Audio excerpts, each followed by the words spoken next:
यदि हैकेनेसी पे दो कैंडल है तो जो नेक्स्ट कैंडल का ओपनिंग कहाँ पे होगा वो डिसाइड होता है प्रीवियस कैंडल के ओपन और क्लोज पे। यार जब 10 पीरियड ईएमए 30 पीरियड ईएमए के ऊपर चल रहा होगा तो हम बुलिश ट्रेड में इंटर करेंगे।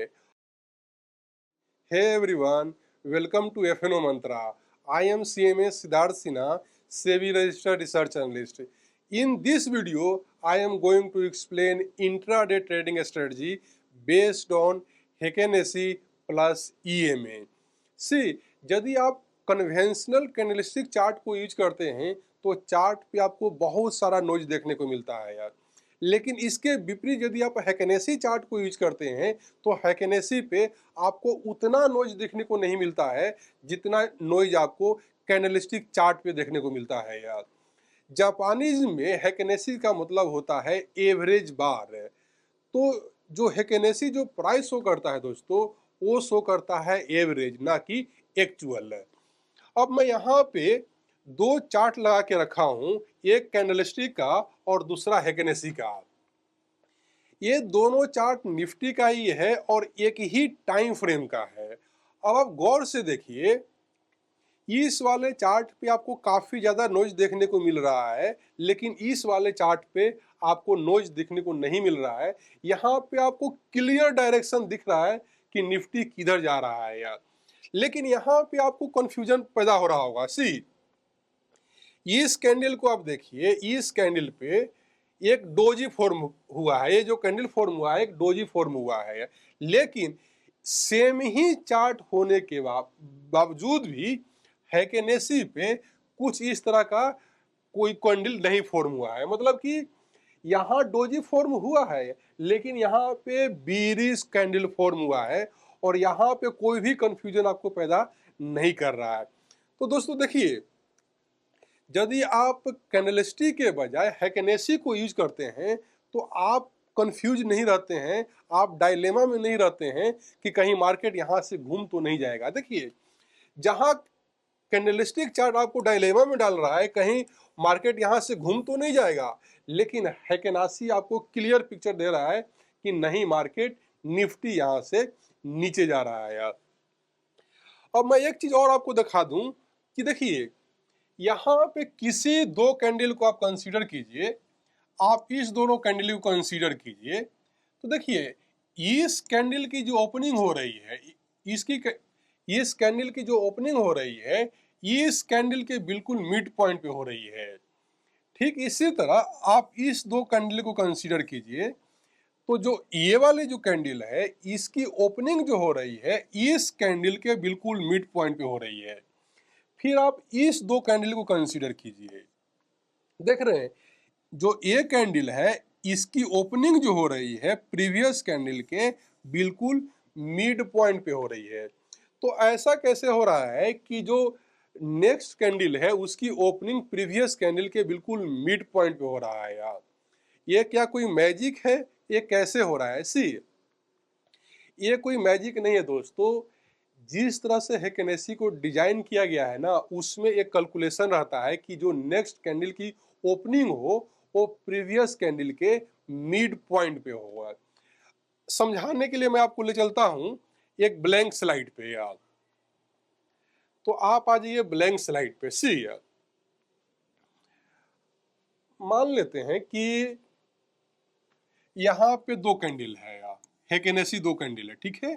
एक ये कैंडल हो गया, एक ये कैंडल हो गया, ठीक है। देखिए, जो नेक्स्ट कैंडल का ओपनिंग कहाँ पे होगा ये डिसाइड होता है उसके प्रीवियस कैंडल से। मैं हैकेनेसी का ही बात कर रहा हूँ। यदि हैकेनेसी पे दो कैंडल है तो जो नेक्स्ट कैंडल का ओपनिंग कहाँ पे होगा वो डिसाइड होता है प्रीवियस कैंडल के ओपन और क्लोज पे यार।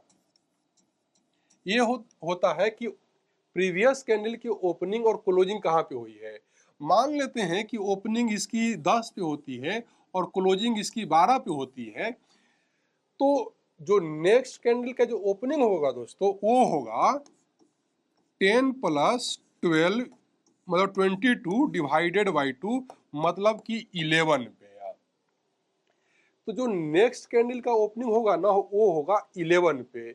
आप सिंपल शब्दों में याद रखिए कि प्रीवियस कैंडल का जो ओपन होता है और क्लोज होता है उसका जो एवरेज होता है वही नेक्स्ट कैंडल का ओपनिंग प्राइस होता है हैकेनेसी में। ये दोस्तों रहा कि ओपनिंग कहाँ पे होता है।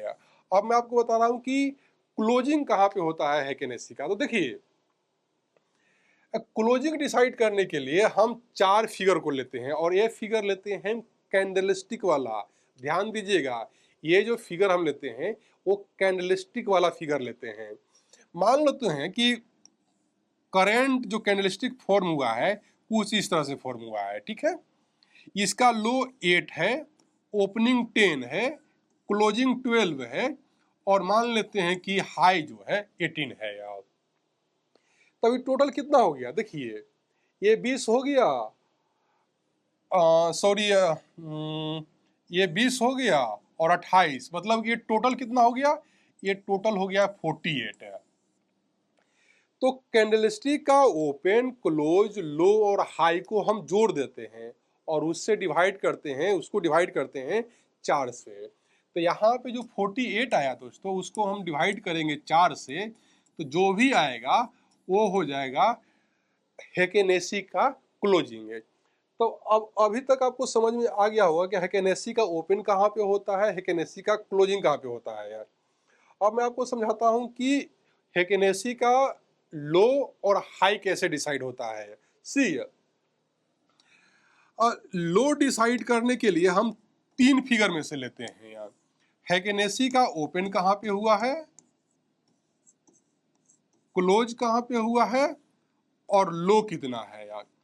इन तीनों फिगर में इसमें इसमें इसमें जो भी मिनिमम होता है वो हैकेनेसी का लो होता है यार। बात करें हाई का, तो हाई पे जो ओपन रहता है, जो क्लोज रहता है और इसमें जो हाई रहता है यार, इन तीनों में जो हाई रहेगा वो होता है हैकेनेसी का हाई है। तो अब आपको समझ में आ गया होगा कि हैकेनेसी कैसे काम करता है यार। अब देखिए आप जानते हैं कि कैंडलस्टिक पे कई तरह के कैंडल होते हैं, inverted hammer, hammer, gravestone doji, dragon fly doji, doji, कई तरह के कैंडल होते हैं। लेकिन हैकेनेसी पे केवल 3 ही टाइप के कैंडल होते हैं। पहला होता है बुलिश कैंडल, और जो बुलिश कैंडल बनता है दोस्तों, बुलिश कैंडल कुछ इस तरह के बनता है हैकेनेसी पे, जिसमें नीचे लोअर विक नहीं रहेगा। और जो बीरिश कैंडल बनता है, बीरिश कैंडल कुछ इस तरह से बनता है जिसमें अपर विक नहीं रहेगा। और जो थर्ड टाइप के कैंडल बनता है उससे हम बोलते हैं इनडिसीजन कैंडल, मतलब कि न्यूट्रल कैंडल। उसमें ऊपर साइड में भी और नीचे साइड में भी वीक होते हैं। तो देखिए कैंडलस्टिक में तो आपको इतने सारे कैंडल के टाइप को पढ़ना पड़ता है, याद रखना पड़ता है, लेकिन हैकेनेसी में आपको केवल इन्हीं 3 कैंडल को यूज करना है यार। दोस्तों अब तक आप समझ गए कि हैकेनेसी में प्राइस कैसे डिसाइड होता है, ओपन क्लोज लो हाई कैसे डिसाइड होता है और इसमें कितने टाइप के कैंडल होते हैं। अब मैं आपको एक्सप्लेन कर रहा हूँ कि ये जो स्ट्रेटजी में डिस्कस करने वाला हूँ वो पूरा स्ट्रेटजी क्या है, ध्यान से सुनिए। मान लेते हैं कि ये जो रेड लाइन है ये आपका 30 पीरियड ये में है यार, और ये जो ग्रीन लाइन है ये मान लेते हैं कि आपका 10 पीरियड ये में है यार, ठीक है। ये जो एक है 10 पीरियड ये में और जो रेड लाइन है वो है 30 पीरियड ये में। अब देखिए जब 10 पीरियड ईए में 30 पीरियड ईएमए के ऊपर चल रहा होगा तो हम बुलिश ट्रेड में इंटर करेंगे। अब ट्रेड में कब इंटर करेंगे ये बता रहा हूं। देखिए जब यहाँ पे कुछ 2 मोमेंटम कैंडल बनेगा तब हमें ट्रेड में इंटर करना है यार, ठीक है। क्राइटेरिया क्या है, पहला कि 10 पीरियड ईए में 30 पीरियड ईएमए के ऊपर चल रहा हो और वह हैकेनेसी पे 2 मोमेंटम कैंडल फॉर्म हुआ।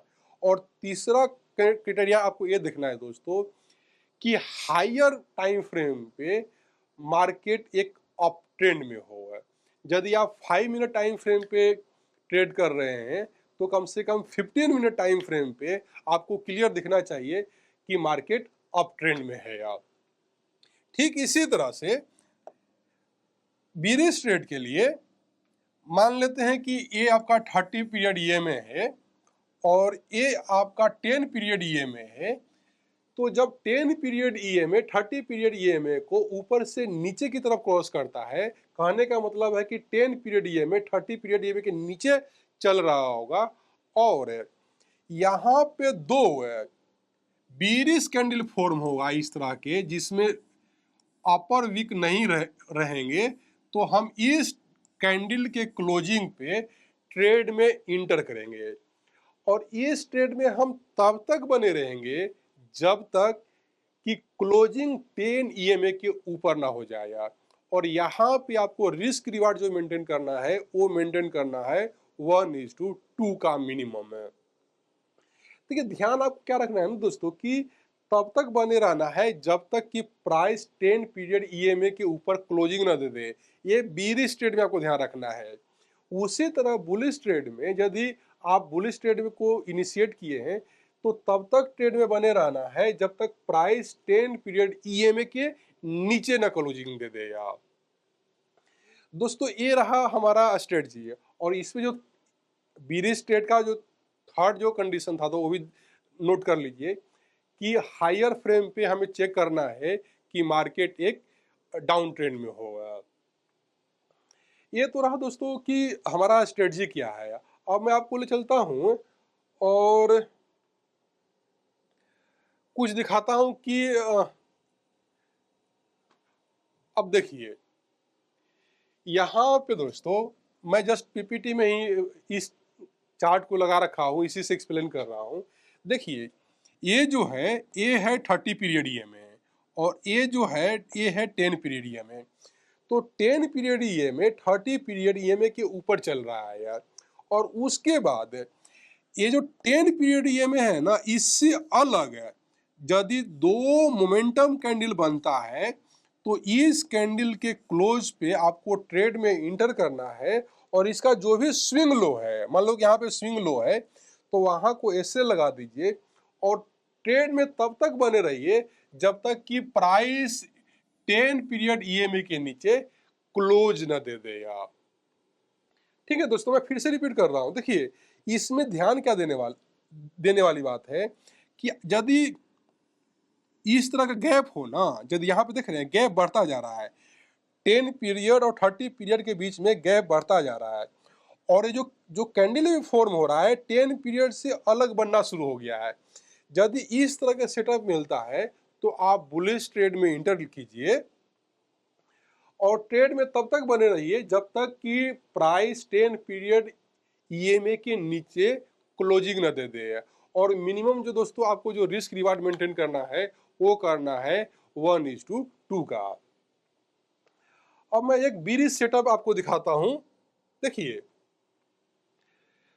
सेम सेटअप है दोस्तों लेकिन जस्ट ये बीरिश है। अब देख रहे हैं ना कि ये जो 30 पीरियड ईएमए है ऊपर चल रहा है 10 पीरियड ईएमए का। कहने का मतलब है कि 10 पीरियड ईएमए 30 पीरियड ईएमए के नीचे है। और यहाँ पे जब भी 2 मोमेंटम बीरिश कैंडल बनता है यार तो इस कैंडल के क्लोज होने पे आप ट्रेड में इंटर कीजिए और तब तक बने रहिए जब तक कि प्राइस 10 पीरियड ईएमए के अंदर क्लोजिंग न दे दे। तो देखिए यदि आप यहाँ पे इंटर करते तो आप यहाँ तक इस ट्रेड को राइड करते। तो दोस्तों इस वीडियो में इतना ही। उम्मीद करता हूँ कि आपको ये वीडियो पसंद आई होगी।